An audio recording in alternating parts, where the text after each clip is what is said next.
Alright fellas, so we're back with Mr. Zasalamel. This has my old... oh my gosh, this thing's getting worse. It must be a disease. Tell me, narrator, tell me. Across all history, the truly strong remain shrouded deep in darkness, hidden from society. They carefully erase all traces of their existence, so that when later generations look back on history, it is as if they were never there. But sometimes, even the most perfect plans to erase one's tracks leave unexpected loose ends. This tome was one of those loose ends, left behind in charred ruins. What secrets lie within? You tell me, you're the one who knows everything. You're all like wise and stuff, telling me the same thing all the time. Zasalamel created me. A banal way to begin a tome, but writing down one's own history in a book is strange enough to begin with. I began writing this as an indulgent pastime, so I may as well enjoy myself. Now, about the cursed sword known as Soul Edge. I intend to record its secrets in this very tome. However, I must exercise caution. A fitting end awaits all who seek the cursed sword. Some may laugh and call this an exaggeration. Should anyone who has held that sword ever read this tome, though, I'm certain they'll agree with me. The origin of Soul Edge is a mystery. Legend says it was once an ordinary sword, void of any power. But after fighting on countless battlefields, it gathered a great deal of negative power, until a curse fell upon it. That much is true. All who took Soul Edge in their hands became slaves to the blade, murdering until they bled their last drop of blood. That is why so few know of it, despite its appearances time and time again throughout history. Until, that is, an age long past, when there appeared a man with a mind powerful enough to resist the sword's control. He was known as the Hero King. Tell me more, Zasalamel. Tell me more. I need to know this Hero King. The dominating figures who wielded Soul Edge, the birth of SOULCALIBUR. In that ancient age, great change came only through war. Thus, controlling Soul Edge meant ruling the world. The Hero King, being the man he was, one could say it was inevitable that he would bring peace to this warring world. I won't record the Hero King's name here. Why not? Someday I may decide the time is right to reveal it, but that time isn't now. How It is dare said you? the Hero King lost Soul Edge due to his jealous son. After the Hero King killed his son, the spirit sword SOULCALIBUR was born from the remnants of the cursed sword. Indeed, the cursed sword and the spirit sword both come from the very same steel. While the name Soul Edge is known to a select few, the name SOULCALIBUR is known to almost no one. There is a reason the spirit sword was never revealed to the world. Some say the Hero King created the spirit sword, but the truth is that the Hero King risked his life and failed. Those who would carry on the dead king's wish and perfect SOULCALIBUR were to come later. They were known as the guardians of the spirit sword. Like a thief in the night, they took the spirit sword and withdrew into the dark recesses of history. They told others of the Hero King's spirit sword, and that they were going into hiding to both prevent SOULCALIBUR from being used for evil, and to prepare for the threat of Soul Edge. Is this a vault, maybe? It sounds like a vault. All secrety and hiding and thinking they own the place.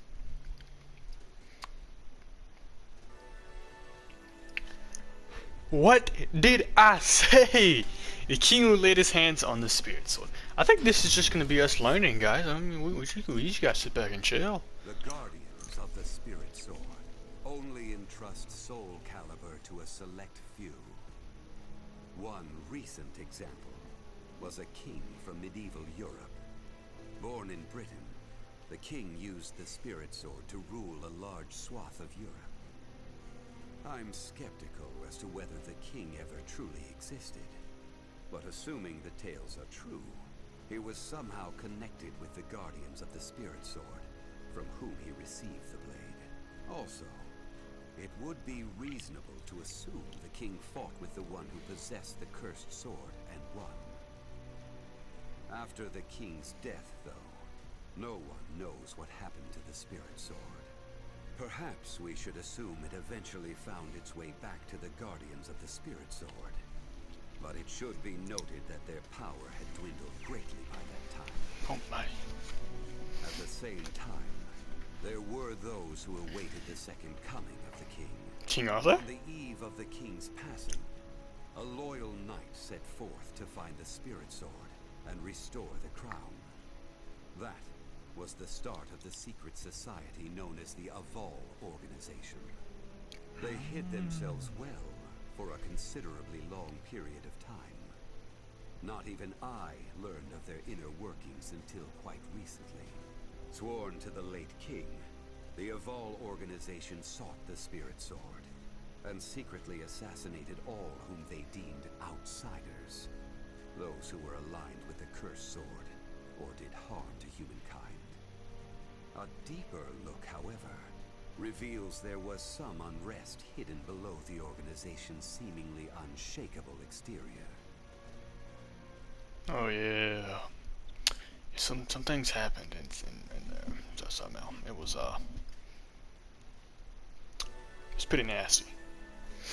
The cursed sword's quickening and its discharge of power. Huh. After slumbering in the shadows of history, Soul Edge was awakened by the pirate Cervantes de Leon. I remember him. Cervantes attacked the ship of one who had won Soul Edge at an auction. He stole the cursed sword and became its puppet. Soul Edge changes its form depending on its wielder. When Cervantes took up the cursed sword, it transformed into 2 blades. And after nearly 30 years of slumber, it caused that terrible catastrophe. Cervantes and the cursed sword were defeated by a female warrior, and one of the blades was destroyed.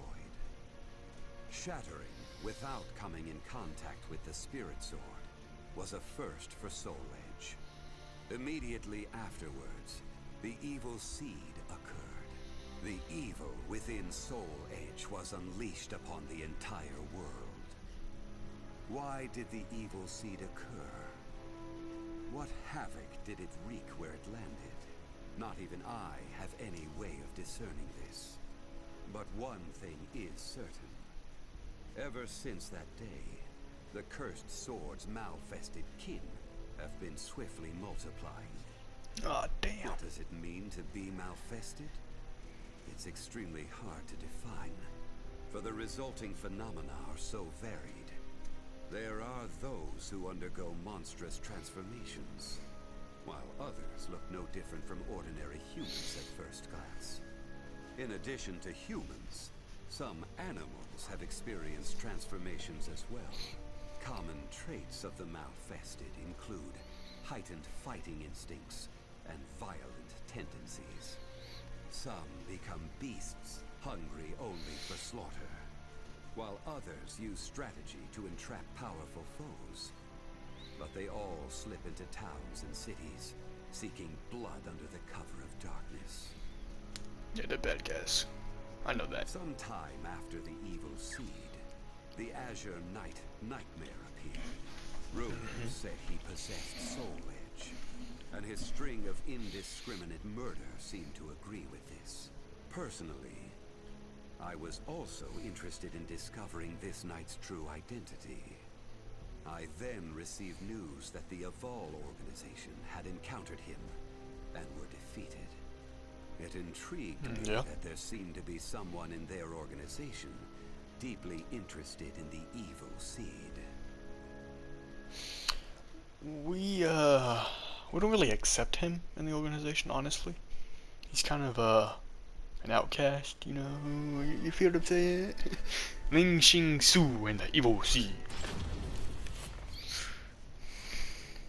Let's get through While this. Soul Edge has appeared constantly throughout history, SOULCALIBUR's whereabouts are still shrouded in mystery. In time, I lost interest and gave up trying to search for any traces of it. But after resuming my search later, I found that it had been taken to a temple in the east at some point. With it were taken a staff able to absorb all manner of energy, and a mirror capable of purifying evil. These sacred treasures were used to create SOULCALIBUR and amplify its power. No one knows what had happened to the Guardians of the Spirit Sword, but they must have met with ruin, losing the Spirit Sword and their other treasures. As for the temple, it later became Ling Sheng Su, a famous martial arts dojo that worshipped the Spirit Sword and the other weapons as the three sacred treasures. But now the Spirit Sword is no longer there. The evil seed deeply affected Ling Sheng Su, and most likely caused it to attract evil energy. Its martial arts students were soon overcome by madness and battle lust, and ended up killing each other. The temple fell in a single night. Yeah. Therefore, no one knows what happened to the Spirit Sword. Only one student of Ling Sheng Su survived. While the survivor didn't possess SOULCALIBUR, there was clearly merit in looking into him. What powers did he possess? What could he accomplish? I was deeply intrigued. The answer is a lot, just for all of those questions. And he did find SOULCALIBUR. Kind of. He found a lady that had SOULCALIBUR. Just, you know. The man whose sin would weigh forever on his heart. That sounds terrible. I only started writing this tome as a pastime. But in order to give it a clear perspective, I must reveal my identity. I was once one of the Guardians of the Spirit Sword. He must be The old. precepts of the Guardians were very strict, one of which stated no Guardian may ever touch SOULCALIBUR. But in my younger days, I failed to properly suppress my urges. When the others discovered my designs, they broke my arms and banished me. Ouch. Amid my despair, I searched for a way to survive. What I discovered was the art of reincarnation.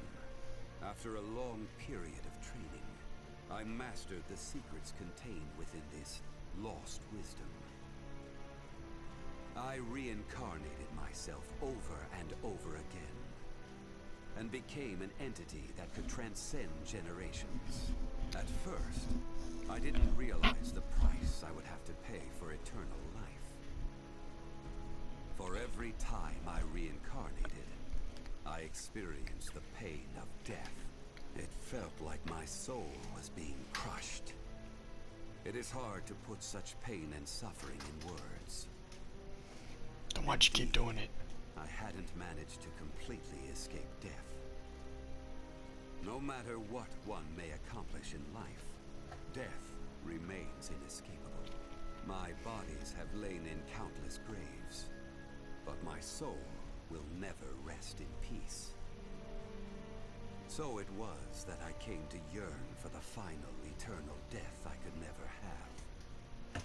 And such desire began to corrupt my everlasting life. Gradually, I began to seek out death itself. But Zasalamel, you are the Grim Reaper. Calm down, buddy. Boy's losing his mind. The cursed sword, the man who laid his hands on the cursed sword. Don't tell me you did that too. That was 1,000 years ago. My Goodness desire gracious. for death was at its peak. That longing for true death led me to even take hold of Soul Age. Wisdom, power, battle lust. In those days, I felt I could do anything. But when it was over, I was forced to confront just how prideful I had been. As a puppet of the cursed sword, I kept fighting to my last breath. And for what?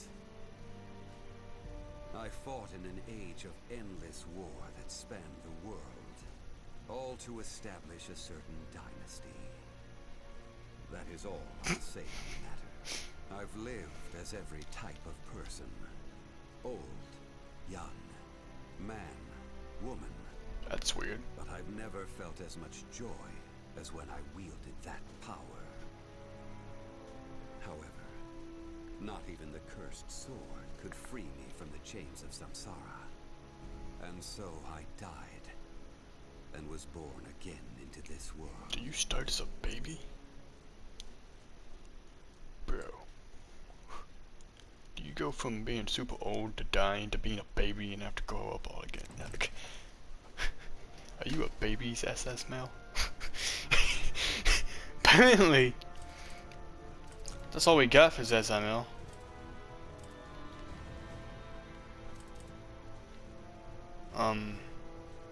It's a little weird. No narrator. No end picture.